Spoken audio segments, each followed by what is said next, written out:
DGISI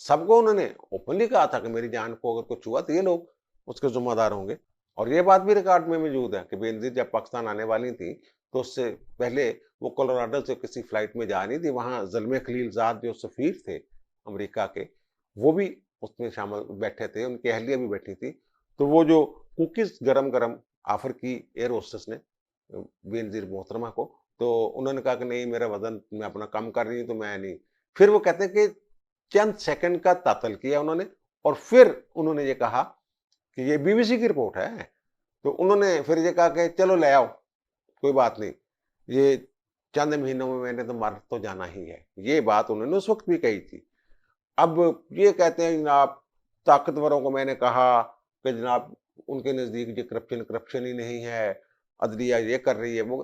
یہ خان صاحب 2-3 اداروں, بلکہ کوئی ادارہ انہوں نے چھوڑا ہی نہیں, 2-3 بندوں کے علاوہ. اچھا آپ کوئی بھی دیکھ لے دور حاضر کے کسی سیاستدان, پاکستانی سیاستدان کی انہوں نے تعریف کی ہو, مانا ہو کہ جناب اس میں کچھ صلاحیت ہے. ہر کسی کے خلاف نفرت, ہر ادارے کے خلاف نفرت, الیکشن کمیشن کے خلاف نفرت, ایف آئی اے کے خلاف اب شروع ہو گئے ہیں. عدلیہ کا تو وہ اسی طرح کا حال کرنے لگ گئے ہیں جیسے کہ الیکشن کمیشن کا کرتے تھے کہ رات کو 12 بجے عدالتیں کھول دیتے ہیں. سزائیں کیوں نہیں دیتے؟ سزائیں بنتی ہوگی تو دیں گے نا.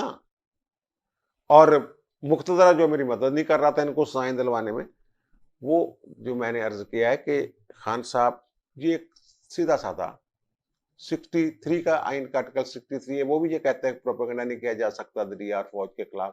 یہ کھلم کھلا کرتے ہیں آئین میں اور قوانین میں, دیگر قوانین میں بھی اس کی ممانعت ہے. کوئی اور بات نہیں کر سکتا, سب پہ بیان لگتا رہا ہے ان کے دور میں. پیمرا فٹافٹ ایک لیٹر لکھ دیتا تھا, پھر نوٹس کرتا, پھر جرمانہ کرتا. خان صاحب جو دل کرے. جو الطاف حسین تھے وہ کیسے زندہ تھے, وہ تقریریں کرتے تھے اور تمام ٹی وی چینلز مجبور تھے یا کیا تھا کہ وہ ان کو لائیو نشر کرتے تھے. پیمرا دے بسوں وار سے کم. پھر انہوں نے لاہور ہائی کورٹ میں درخواست دی. لاہور ہائی کورٹ میں کہا جناب اس کو یہ پابندی لگائیں. وہ لاہور ہائی کورٹ کے مسٹر جسٹس مظاہر علی اکبر نقوی صاحب نے پابندی لگا دی, بین کر دی الطاف حسین کی جو کوریج ہے ان کو, بلکہ تصویریں اور ٹی وی اور ذکر تک بین ہو گیا. اور پھر الطاف حسین صاحب کے خلاف جو بھی ہوا آپ کے سامنے. الطاف حسین اب کہاں ہے؟ کم از کم اتنا تو کر دینا یار کہ عمران خان جب عدلیہ اور فوج کے خلاف یہ کر رہا ہو, نفرت پیدا کر رہا ہو, اشتعال انگیزی کر رہا ہو, اس وقت تو کم از کم یہ کرنا چاہیے نا ان کو کہ وہ حصے جو ہیں وہ روک لیے جائیں. یہ پیمرا اتنا تو کر سکتا ہے نا. جو آزادی اظہار رائے ہے آرٹیکل 19 وہ بھی یہ کہتا ہے کہ قانون کے تابع ہی آزادیاں ہیں. اگر فوج اور عدلیہ کے خلاف تنقید نہیں ہو سکتی, نفرت پیدا نہیں کی جا سکتی, ملک کی سالمیت کو خطرے میں نہیں ڈالا جا سکتا, ایسا مواد نہیں سامنے لایا جا سکتا, ایسا مواد یا جھوٹے الزامات نہیں لگائے جا سکتے, حکومت کو کرنا چاہیے اس پہ کچھ. یہ جناب آزادی اظہار رائے, جمہوریت اور یہ اور وہ, اس کے بدلے میں ہو کیا رہا ہے؟ ملک کا بیڑا گرک اور نفرت کی دیواریں کھڑی ہو رہی ہیں. اس طرف بھی دھیان دینے کی ضرورت ہے. اور پھر وہ جو میں نے بات کی ہے ڈبل گیم والی, یہ نون لیگ کے اندر جو ایک بہت بڑی تعداد میں لیڈران جو ہیں وہ موجود ہیں, وہ سمجھ رہے ہیں کہ شاید ڈبل گیم ہو گئی ہے.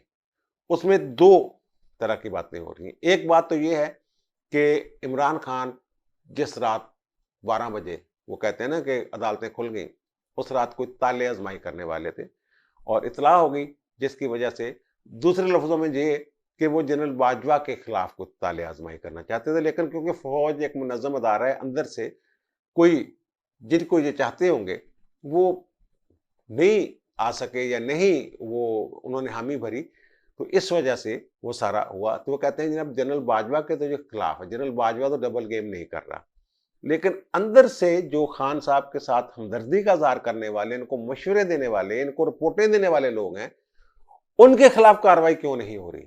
وہ اس میں وہ جنرل طارق جو کور کمانڈر پشاور تھے ان کا ذکر بھی ہوتا ہے, وہ بھی پشاور کے کور کمانڈر تھے. تو وہ نواز شریف سے ملے تھے تو مشرف نے ہٹا دیا تھا, ان کو نکال کے پرے مارا تھا, چلو جی, بلکہ کورٹ مارشل تک نوبت پہنچ گئی تھی کہ جناب آپ کیوں ملے. یہ وہ کہتے ہیں کہ یہ نرمی کیوں, عمران خان کے ساتھ بھی نرمی اور ان لوگوں کے ساتھ جن کے بارے میں شکوک و شبہات ہے. وہ بہرحال کہتے ہیں کہ 31 مئی تک کچھ ہو جانا ہے, لیکن پھر بھی ایک شکوک و شبہات اس طرح کے ڈبل گیم والے جو ہیں وہ پائے جاتے ہیں۔ لندن میں جب اجلاس ہوا ہے وہ ساری چیزیں باہر نہیں آ رہی، جو وہ لانا چاہتے ہیں صرف وہی باتیں، جو دیگر اس طرح کی باتیں ہوئی ہیں ڈبل گیم والی میں ذکر کر رہا ہوں، وہ یہ ہے، وہ میرا خیال ہے کہ وہاں یہ وہ جو تھا نا ان کا ایک موو کچھ لوگوں کی کہ ڈبل گیم ہو رہی ہے، تو وہ شاید وہاں ڈیفیوز کر دی گئی ہے، وہ بتا دیا کہ نہیں، وہ جو اوپر والے ہیں ان کے بغیر کچھ نہیں ہو سکتا، وہ اوپر والے ڈبل گیم نہیں کر رہے، اس طرح کی بات ہوئی ہے۔ لیکن وہاں کہتے ہیں کہ حلف ان سے لیا گیا سب سے کہ اندر کی باتیں باہر نہیں کرنی جب تک قیادت نہ چاہے، یعنی قیادت جو لوگ ہوں گے، نواز شریف بتا سکتے ہیں، شہباز شریف بتا سکتے ہیں، جن کو وہ کہیں کہ آپ یہ اوپن کر دیں تو وہ کر دیں گے، وہ ہو سکتا ہے، لیکن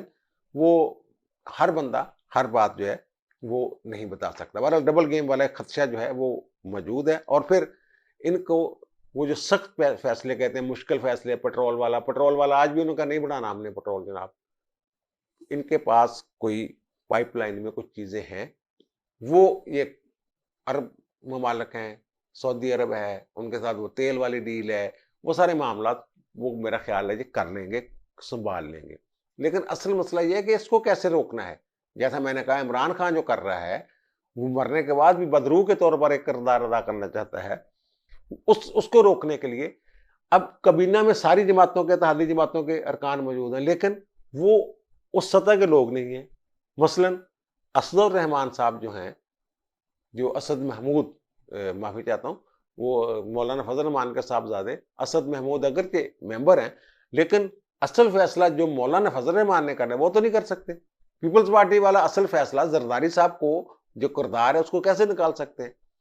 اس لیے اب یہ کابینہ کا اجلاس، میرے خیال میں تو کابینہ میں یہ فیصلے ہونے چاہیے۔ کابینہ میں کچھ فیصلے ہو بھی چکے ہیں سختی سختی کے، وہ میں نے بتایا ہوا کہ کچھ چیزیں ایسی ہیں جو منظر عام پر نہیں لا رہے کچھ فیصلے، لیکن پھر بھی جو وہاں لندن والے ہیں بھائی صاحب، وہ کہتے ہیں کہ جناب یہ چلو ٹھیک ہے، کابینہ نے فیصلے کر لیے ہوئے ہیں، لیکن ان کی قیادت کو بھی اعتماد میں لیں۔ اسی لیے اتحادی جماعتوں کا اجلاس آئندہ 24 گھنٹوں 48 گھنٹوں میں ہوگا، یوں ہی شہباز شریف واپس آتے ہیں اس کے بعد اتحادی جماعتوں کے سربراہوں کا اجلاس ہوگا۔ اچھا، پھر قومی سلامتی کمیٹی کا اجلاس بھی ہوگا جس میں ظاہر ہے عسکری قیادت بھی موجود ہوگی، وہاں بھی سارے معاملات یہ جو ہیں وہ زیر بحث آئیں گے، ان کے ساتھ ساری ڈسکشن کر کے پھر کابینہ سے وہ کہتے ہیں یہ منظوری لیں، پھر معاملات ٹھیک ہونے ہیں۔ ورنہ یہ جو خان صاحب ہیں، یہ جو ملک کو تتر بتر کر رہے ہیں، ہر چیز کو، ہر ادارے کو تباہ کرنے کے، ایسے کام نہیں ہونا۔ وہ باقی جو اقتصادی اور یہ دیگر معاملہ وہ کابینہ میں جو بڑے فیصلے، ایسے فیصلے جس سے یہ تاثر پھیل سکتا ہے، ایسے اقدامات کہ شاید انتقامی کارروائی، اس کے لیے پھر وہ کہتے ہیں سارے رل کے اودا موج وہ جڑا اپنے موڈے دے چکو۔ بہرحال دیکھیں اب کیا فیصلے ہوتے ہیں۔ اب مجھے اجازت دیجیے، انشاءاللہ دوبارہ ملاقات ہوتی ہے نئے ویلاگ کے ساتھ۔ اللہ تعالیٰ آپ پر، مجھ پر، ہم سب پر مہربان رہے۔ اللہ حافظ۔